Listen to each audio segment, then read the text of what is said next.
Dear all, welcome to the fourth part of Basic Electrical Engineering Laboratory course. You can able to observe the previous video by clicking on the I button, or you can visit the description box of my channel. It's available there. So you can able to visit another 3 videos, and I request you to watch those previous video before watching this particular video. So let me continue the session. In this session, I'll be mainly discussing about the rheostat and switches. So what are the types of rheostat which are used in our laboratory? And also we'll be discussing about the various type of switches such as SPST, SPDT, DPDT, TPST. Likewise, different type of switches need to be familiar. Before starting the demonstration, you have to familiar these devices. Let us continue the discussion with the rheostat. What do you mean by rheostat? Rheostat is nothing but it's a variable resistor. It's very clear that it's a variable resistor. You can able to observe the rheostat. Actually, rheostat will be having majorly 2 terminals. Okay, and this is actually the slider. There will be always a slider. Okay, here also you can able to see the slider, and the rating of the rheostat that will be available here. This is actually 200 ohm, 1.5 ampere. Okay. It is basically a variable resistor, so it is expressed in terms of ohm, and also current rating is also important, 1.5 ampere. So this is the rating of the rheostat. There are 2 positions you have to remember whenever you are going to connect the rheostat. The first position is called as cut-in position, or you can call it as the maximum position. Maximum position, cut-in position. So the incoming will be connected over the. This is actually the another lead. Likewise, so that you will be maintaining this much of length. Much of length will be maintained. As you know that the length and resistance both are directly proportional.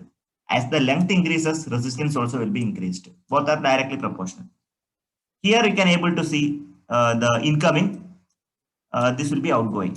So that you are not maintaining that much of length. See, only this much of length will be maintained. So what is the result of this?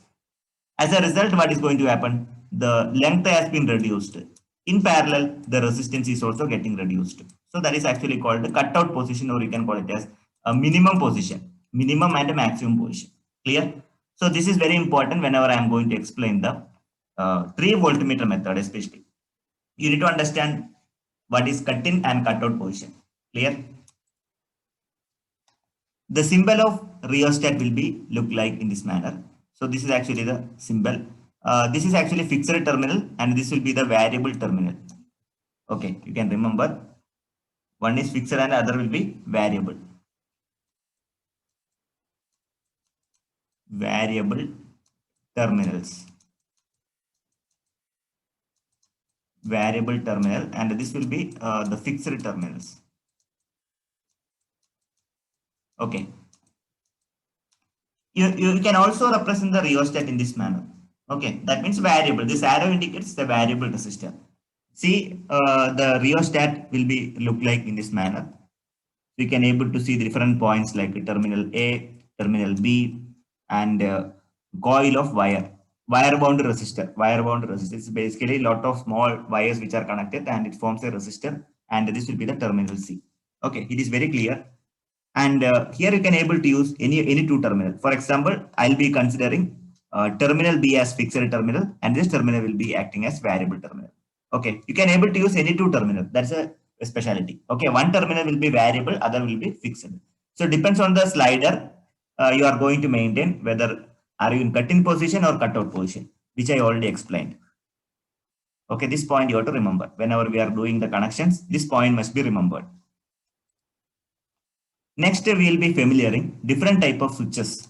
For example, if I wanted to do staircase wiring and go down wiring, 2-way control of lamp and 3-way control of lamp, you have to understand different type of switches. First, in the foremost, I will be discussing about SPST switch. SPST. What is the full form of SPST? Single pole, single throw switch.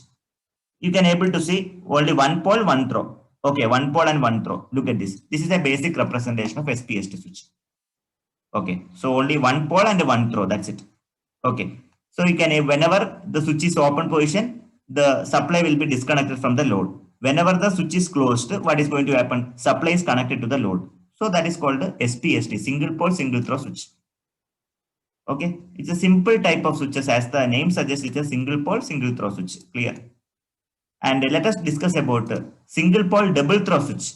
Okay, single pole double throw switch. As you can able to see, only one pole is available. See, only one pole, but a double throw. Position number 1 and this is position number 2. So like there are two positions. See, at a particular time it will be connected to 1, and for another time it will be connected to position number 2. So that is why it is known as single pole double throw. See, look at this. Position 1 and position 2. One time it will be connected to position 1. So in the next time it will be connected to position 2. Okay.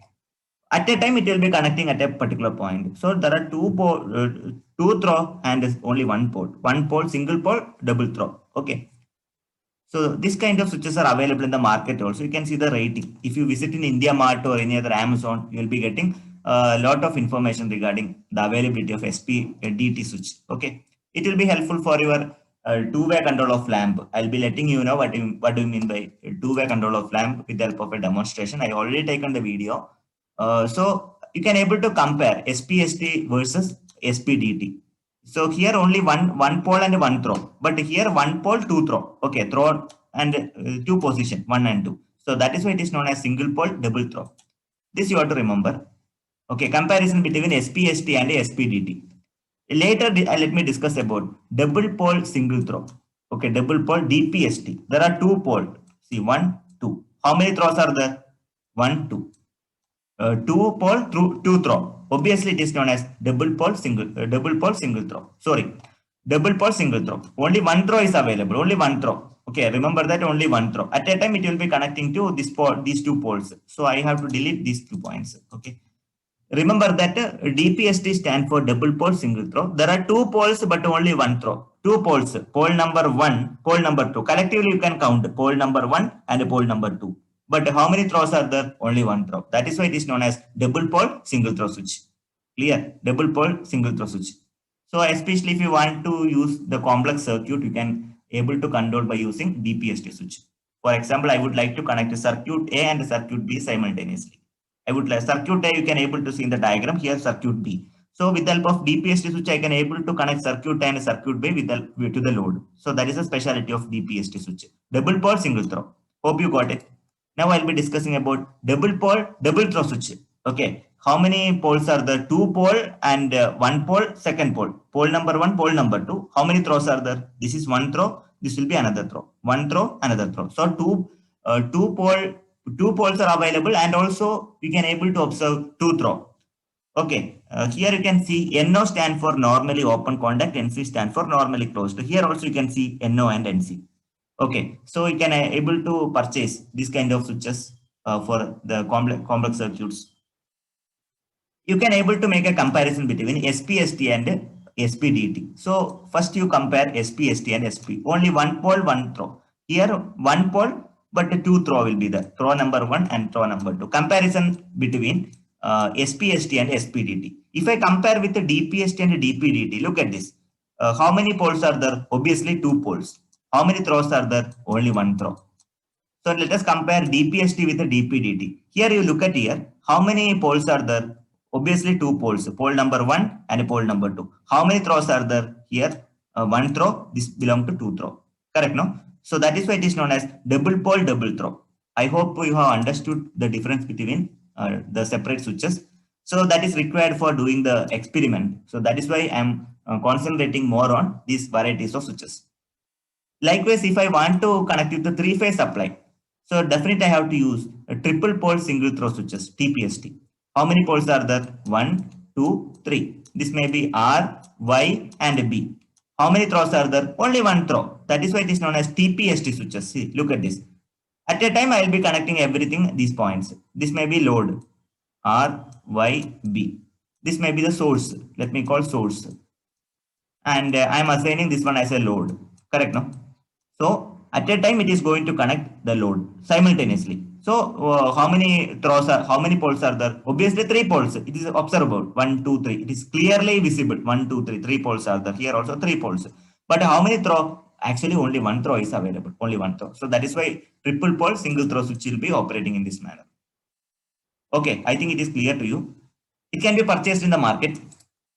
Now I would like to discuss about another varieties of switches which is used in the three-phase system. Triple pole double throw. So short form, triple pole double throw, TPDT. Okay. Here how many poles are there? 1, 2, 3. How many throws are there? This is actually the position number 1, the position number 2. So how many throws? There are 2 throws. 2 throw will be there. Okay. 2 throw. How many poles? 3 poles.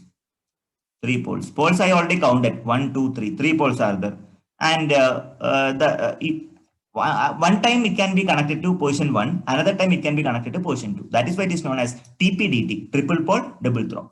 So this is also very important if I am going to conduct the experiment on the synchronization, especially induction generator. If I do the experiment on induction generator, if you want to synchronize induction generator to the grid, you have to use this kind of changeover switches. Okay, so this is also known as triple pole double throw switch. So in this session, I majorly discussed about switches, the varieties of switches, and rheostat. This is very, very essential if you wanted to do the experiment related to basic electrical engineering. If you are having any clarification or any doubt regarding the session, you can put up in the comment box. I will revert. Finally, thank you for watching this video.